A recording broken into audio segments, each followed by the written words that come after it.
Hello, children. Well, today we're going to keep working on theme. We've talked about theme before when it came to short stories, when we've read a novel and we've watched the brain pop on Star Wars, and then we practiced that a bit when we were doing the Where the Red Fern Grows plot diagram. And then we even practiced that with a movie we watched. I'm not going to tell you which movie we watched because then if I do that, I can't use this video for like 5 straight years. So we're going to get into our iReady book today. So I want you to do that and go to page 69. We're going to read lesson 8. I'm going to do it together. We're just going to read it. And then together as a class, we're going to fill out your books. We're going to mark up your text to help you determine the theme and or central idea. So, lesson 8, part 1, introduction, determining theme or central idea. Do you know the story of Spider-Man? Well, you should, because you're sitting in my class and you see all the Spider-Man stuff around. After Peter Parker is bitten by a mutant spider, he wasn't a mutant, he was radioactive. Peter was at a science fair exhibit, and the spider went through this thing and got buzzed and bit Peter. So the spider wasn't a mutant, it was a radioactive spider. Come on! iReady, you should know better. Sorry. After Peter is bitten by a mutant spider, he mostly goofs around with his new powers. He doesn't capture criminals. In fact, he lets one go. This bad decision teaches Peter an important lesson. With great power comes great responsibility. In other words, if you're Spider-Man, you owe it to the world to use your powers to help others. This is a major theme or lesson of the Spider-Man comics. Look at the picture below. What lesson or theme does the picture seem to convey? I used to be the worst player on the team, but I practice hard every day, rain or shine. Before you can describe the theme of a picture or story, you must first understand its central idea. The central idea is what a picture or story is mainly about. In the chart below, write 2 details from the picture that support its central idea. Central idea: the boy practiced soccer every day and became the most improved player. Detail: used to be the worst on the team. So, we're going to do this as a class. Again, after I read everything, we're going to go back and do this. Based on the chart, describe a general lesson the reader might learn from the picture. While reading, ask yourself, what lesson is the author trying to tell the reader? What details does the author use to tell it? If you can ask and answer such questions, you'll succeed in the great responsibility of better understanding what you read or read. Page 70, part 2, modeled instruction. Read the first 4 paragraphs of the following story. Explore how to answer this question. What is the central idea of this part of the story? To find the central idea of this part of the story, underline the most important details. In the chart below, write down the important details you find. One has been done for you. Then use these details to find the central idea. When she was 5 years old, Tiana was bitten by Rex, her uncle's dog. So now let's go back up and read. Tiana's Scar by Maria Kane. When she was 5 years old, Tiana was bitten by Rex, her uncle's dog. The bite left a small scar on Tiana's finger. Now 11, Tiana still avoids dogs wherever she goes. Every morning, Tiana walks an extra block to school to avoid walking by her neighbor's dog, Millie. Millie lies quietly behind a locked gate and doesn't bark much, but Tiana insists on avoiding the dog at all costs. When her best friend Kim laughed at Tiana's extra hike one morning, Tiana exclaimed, I don't care what you think. Passing a ferocious beast is not how I want to start my day. Okay, calm down, Tiana, Kim responded as Tiana rushed away angrily. So, again, we're going to do central idea and the details as a class, but we will do this after I do all the readings. Part 3, Guided Instruction. Continue reading Tiana's story. Use close reading and the hint to help you answer the questions. Close reading. Underline important details. Find the sentence that shows Tiana is changing. We learned about the changing. That's going to be the climax of the story, because we know the climax is the highest point of any story, the highest point of action, because I've taught you that with many different stories. Hint, which choice best sums up the main message of the story? Circle the correct answer. What sentence below expresses a theme of this story? Knowledge can help a person overcome fears. Friends stand by you even when times are tough. Dogs only bark at people who act scared. Confidence does not help people solve problems. As I've taught you with multiple choice, or what I like to call multiple guess, remember, always take out the answers you think are foolish, incorrect. Because I definitely see two answers before even reading this that would just make no sense. Because then you have a 50-50 chance or a 66% chance of getting an answer correct. Or maybe shut up, Tyke. And then look at the answer you chose above and explain which detail from the story helps convey this theme.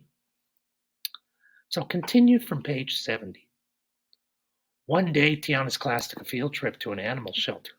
The tour guide explained different types of dogs and their behaviors. Tiana asked the guide many questions that described her fear of dogs. You should never act scared of a dog, the guide explained. If you walk calmly and with confidence, dogs are less likely to bark at you.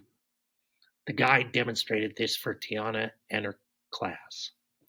Walking home from school that day, Tiana decided to be brave and give it a try.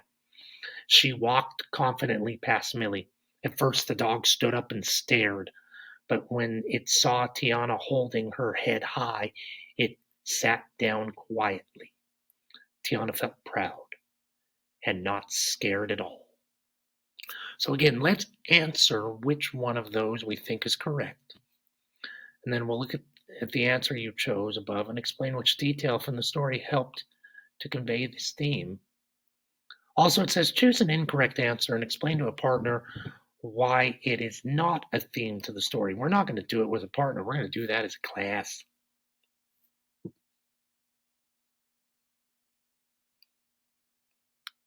Part 4, Guided Practice.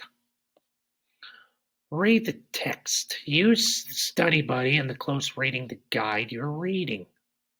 So Study Buddy here. Maybe the author is giving clues about the theme by showing how the main character changes. I'm going to underline sentences that show the main character's how the main character's feelings change. Why does the narrator think the family trip will be boring? Underline the sentence that explains why the narrator is not looking forward to the trip. What is the narrator's final opinion of Mount Rushmore as a place to see and visit? Circle words or phrases that describe the narrator's opinion at the end of the story. Page 73, hints. Which sentence describes how the narrator initially feels about the trip to Mount Rushmore? Think about why the narrator's feelings about the summer vacation have changed. What aspects of the trip surprise the narrator? What can readers learn from the narrator's feeling about the trip? Again, it's always best as readers when you have a chance to read the questions when you're doing a test or you're doing an assignment. Read the questions and the answers first, and then go back to the reading, because you might be able to find the answers right away in your reading. In this story, the narrator's feelings are clues about the story's central idea. Which sentence from the story shares an important detail about the author's feelings? Last summer, we went to a theme park, and I went on about 50 rides. Our 6th grade class had studied Mount Rushmore, and a visit there sounded really boring. This summer, my parents planned a trip for us to visit Mount Rushmore. I've seen statues of famous people before. 2. Which of the following sentences best states a theme about human behavior as described in Rushmore? People often dread situations that turn out to be fine or even fun. What is pleasing to one person may be disappointing to another. We should always do what we can to make the best of a difficult situation. Memories of great times in the past can help us through boring times in the present. 3. Select 2 pieces of evidence from Rushmore that support your answer to question 2. Check the boxes of your 2 choices. Planned a trip for us to visit Mount Rushmore, and the visit there sounded really boring. As we drove to the airport, the size of the carvings is astonishing. We drove about 30 miles. I knew that Mount Rushmore was a mountain with the faces of presidents. I've seen statues of famous people before.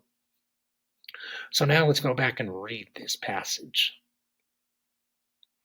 Rushmore by Mark Santiago. Again, because I act like Dr. Sheldon Cooper and I want to talk to you about stuff that's not there, I'm a little disappointed they don't say where Mount Rushmore is. Mount Rushmore is up in the state of South Dakota. It is up. I should know this because my clan of Shornacks is from South Dakota. We're from Groton, South Dakota. Oh, is Mount Rushmore it's in the Black Hills, not the Black Forest. Black Forest is in Colorado Springs. So that's where Mount Rushmore is, in the Black Hills of South Dakota. This summer, my parents planned a trip for us to visit Mount Rushmore. Our 6th grade class had studied Mount Rushmore, and his visit there sounded really boring. Last summer, we went to a theme park, and I went on about 50 rides. Now I was supposed to enjoy staring at huge carved rocks? As we drove to the airport, I prepared myself for boredom that I would have to endure over the next week. A few hours later, we landed in Rapid City, and we spent the afternoon driving through a wildlife park where we saw all kinds of amazing creatures. I was starting to think this trip might not be a huge waste of time after all. Seeing the animals was fascinating, but nothing could prepare me for what we saw the next day. We drove about 30 miles to Mount Rushmore. I knew that Mount Rushmore was a mountain with the faces of Presidents George Washington, Thomas Jefferson, Theodore Roosevelt, and Abraham Lincoln carved into its side. I've seen statues of famous people before. I didn't know why these would be any different, but boy, did I find out. When I saw the monument for the first time, I felt frozen in my tracks. That's an idiom. Shut up, Tig. Mount Rushmore is simply majestic. The size of the carvings is astonishing. Each head is about 60 feet high. I never thought anything could top the theme park adventure I had last year, but now I know that sometimes a big rock can actually take my breath away. So again, we're going to underline those sentences that explain how the narrator's feelings change, and we're going to circle words or phrases that describe the narrator's feelings at the end of the story. Now we're going to answer all these questions as a class. And again, you guys are going to mark these in your book because they can help you when we're doing the iReady theme lesson that you're going to do in the iReady app. And then again, these notes can help you when we're going to do the iReady lesson that's on page 74 to 76. As always, pirates, if you have any questions, please raise your hand and I'll come talk to you. Please message me through Schoolology, or if we still have remote learning, I don't know if we will or if we won't, please unmute yourself in remote learning and talk to me. Thank you very much, pirates, and have a super sparkly day.